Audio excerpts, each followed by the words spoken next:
why people hate one another. Well, we know how, hate, can even be legalized because hate in America was legalized through slavery, and hate in South Africa was legalized through apartheid. So sometimes, we have to try to understand where is this things coming from? What is the cause of it? Because without understanding, we can understand why some people act the way that they act. And because we do not understand, we may not be in a position to reform, to teach, to change people's minds, especially when we're Christian, because when we're Christian, we believe in God, and God gives us this command that we must do to our neighbors the way we want them to do to us. We must actually love our enemies. But it will be impossible for anyone, Christian or not, to love their enemies if they do not understand why people that are their enemies in the first place. Well, the easiest thing that could explain why people hate one another would be just that, since the fall, we became vessels which can also be occupied and used by the spirit of the devil. And the devil's main aim is just to destroy and kill.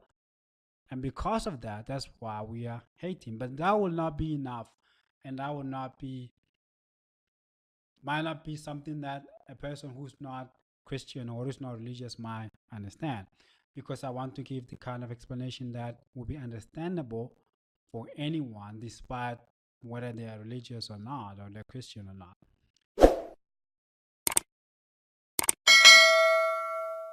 So, hate actually comes from competition.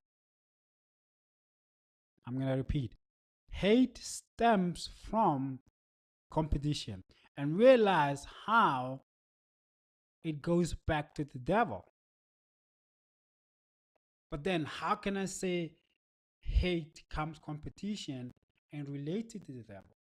Well, realize that the devil wanted something that was not his, or he did not have the power to be that which he wanted to be. The devil in the book of Isaiah says that he wants to be God. So you have Yahweh, who's God. You have Lucifer, who also wants to be God. So you have the God, the throne of God, which the devil wants to contest for. That is jealousy. You see, so the first jealous being in the universe is the devil. He was jealous of God, that God is worshipped and loved by all these creatures. And day and night, they glorify him. He wanted the same thing.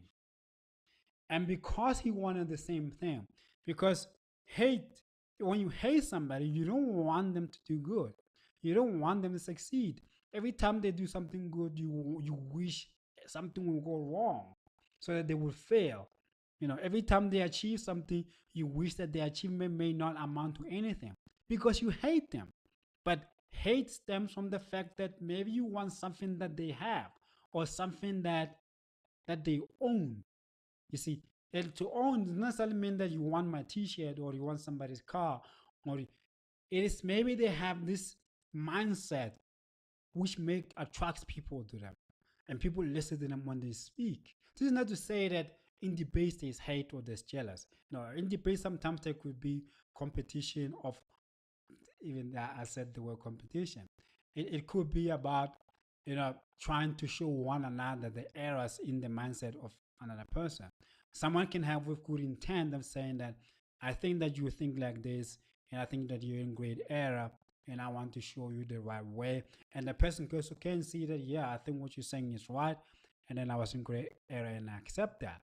But somebody who does not come to correct and reform for the sake of empowering another person, but for the sake of destroying another person, will merely just point out the negative in a person in order to put them down, and rejoice every time that person falls down. So as I'm saying, hate comes from competition.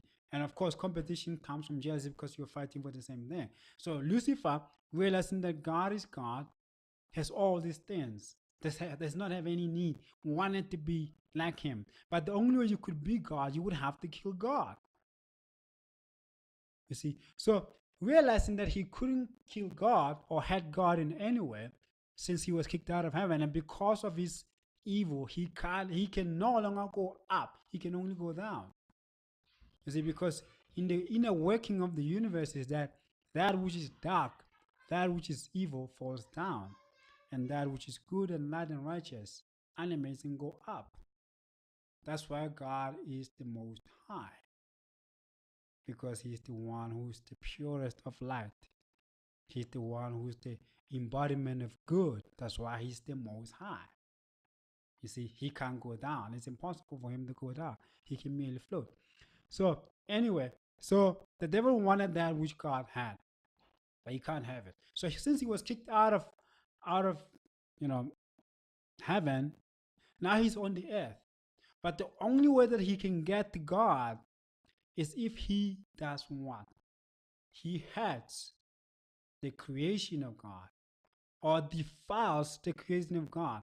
It's like when a man has a well and you don't have a well, but you don't have enough strength to hurt the man who has the well. So all you're gonna do is just to spit in his well so that he can no longer drink the water. because because what you want to do is to hurt him, but you can't hurt him because you don't have enough power to hurt him. So you hurt him at something that will hurt him, not necessarily physically, but it will grieve him. In terms of, if you spit in somebody's well or you relieve your bowels in somebody's well, they may never come to that well and drink water again. That is the root of hate. So hate comes from competition, from some people realizing that other people are more powerful than them, and then finding means in which they could oppress these people so that they can prove themselves to be powerful. But to prove that they are afraid of these people, what they do is that they oppress them. Because if you were to say that I'm faster than Usain Bolt, let's say if I was to say that I'm faster than Usain Bolt, I can break the world record, I can run faster than him. But at the race, what we do is that we say that I tell him that you have to start at 300 meters before the start line, and I start at 10 meters before the finish line. Yet I claim that I am faster than Usain Bolt. It doesn't make any sense, isn't it? So ask yourself, where does racism come from? If racist white people believe that they are more powerful than black people, why do they see the need to oppress black people? Why do they see the need to disenfranchise black people? I mean, like I said, if I believe that I'm faster than Usain Bolt, why do I create a disadvantage? I mean, an advantage for myself and disadvantage him, while I should be advantaging him and disadvantaging myself just to prove that I am faster than him.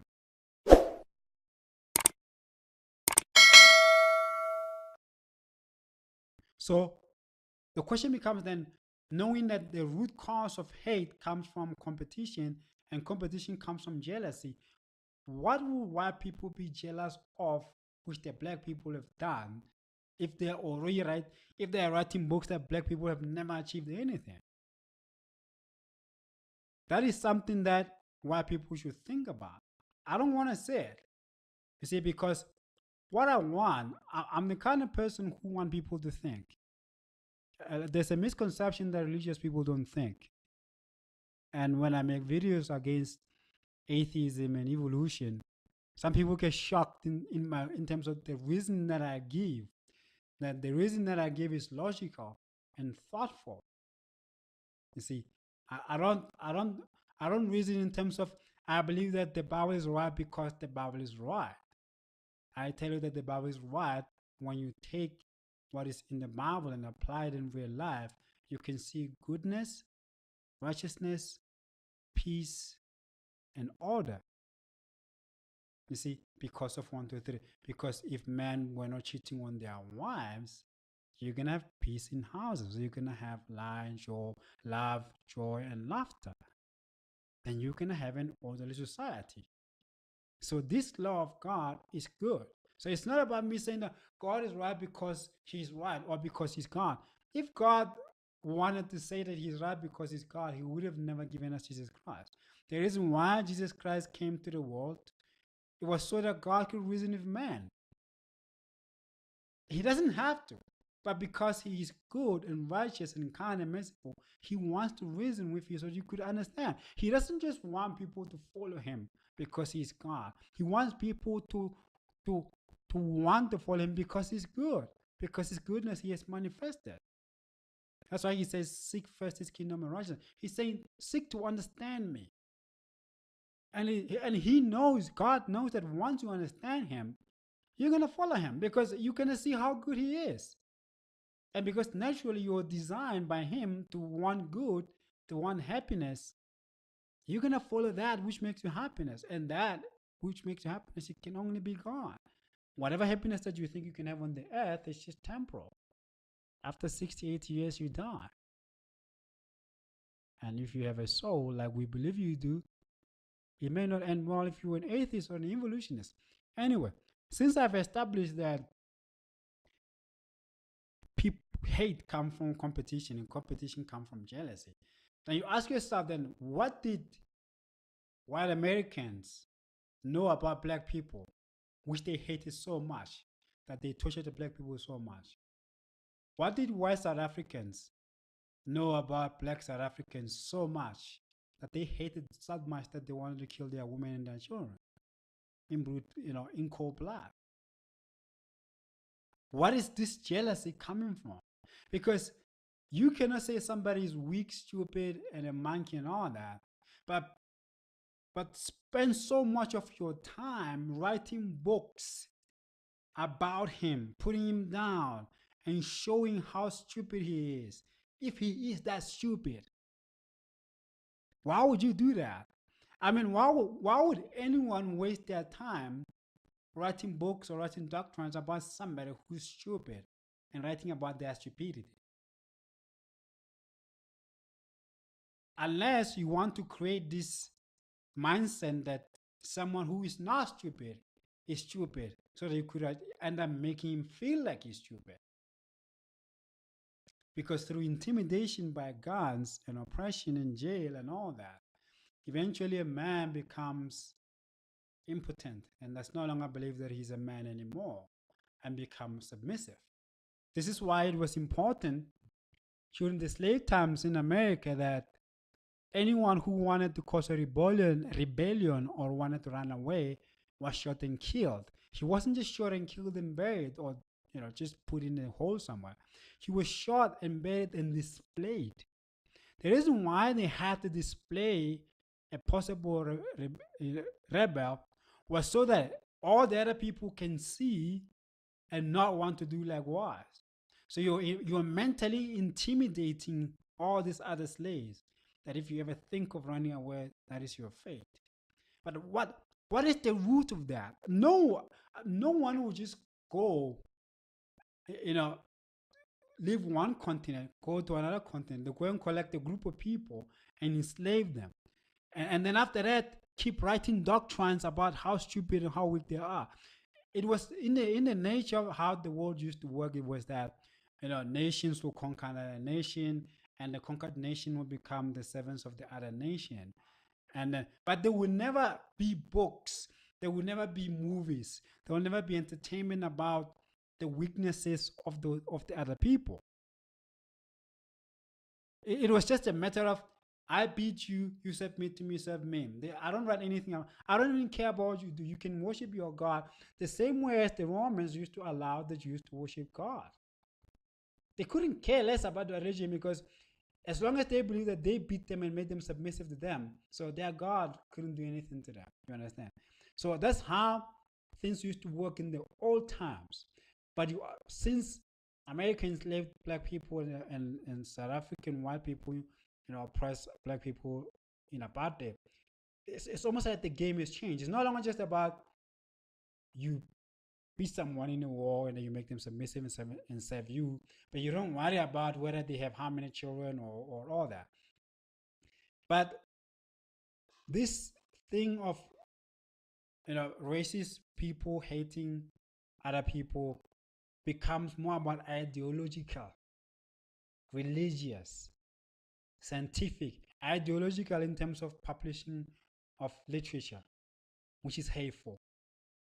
scientific in terms of if there was ever anything that is found that seems to contradict what the master believes about himself, in terms of saying that these people whom we oppress were never civilized, they don't have any written language of themselves, they never invented anything. When they find anything that contradicts that, they change that to make them look like them, and the scientists do that for them. So the anthropologists will want to change a nose of of a civil society back in the day, which looked like mine, and make it like an European nose. What is the root of this hate? Like I said, it's jealousy. And someone might say, but why would Europeans be jealous? Why Europe is powerful? Well, it's very easy if it's 2019 and you say that Europe is powerful, that it could never be jealous of the dark-skinned tribes. But if you were to go back 1,500 years back or 3,000 years back, you're going to think differently. You see, the reason why I'm saying that is that you can go to Greece now. Greece is a collapsed economy. But go back to Greece centuries back. People came to Greece to learn about wisdom, to learn about philosophy. You understand that? But people now go to New York and London to learn about stuff. So it's not just about saying that someone could never be jealous of somebody because somebody has something. It's also about understanding that even though when a person might not have that thing, but because historically they have had something, they might rise up again and build another thing. So the only way to prevent that, the only way to make sure this person does not rise up again is to oppress him and make him believe that he's as stupid as you say he is. That's where hate comes in. So you have to hate him, because if you don't hate him, you can't oppress him. But hate will be stemmed from the competition that you started when you wanted to do what this person has done or is doing better than you. But this competition started when you started to be jealous of somebody's achievement. That's where the hate comes from. It will be impossible for you to hate somebody whom you want to succeed. It will be impossible for you to be jealous of somebody whom you want what is best for. But anyone that you're jealous of, you're going to want to compete with them. Anyone that you compete with, if they keep beating you, if they keep proving that whatever you can do can never amount to what they've done, the only thing that you can do is hate them, because there's nothing that you can do to change the past. But even though you cannot change the past, you can write history in such a way that it says you were the most powerful. Even though if you were to go back in time, history proves you wrong. But because people read history in terms of what is written, they don't see it. They didn't see it happen. You see, then that becomes what is believed. But what is believed is not necessarily true.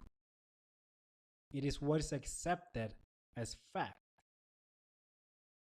But fact can be disproved. Do you see that? So that is all that I wanted to say about where does hate come from. And if you have anything to say about this topic, about where does hate come from, you can leave a comment below. And if you love receiving content like this, you can subscribe to my channel so you can receive content like this. Thank you for listening.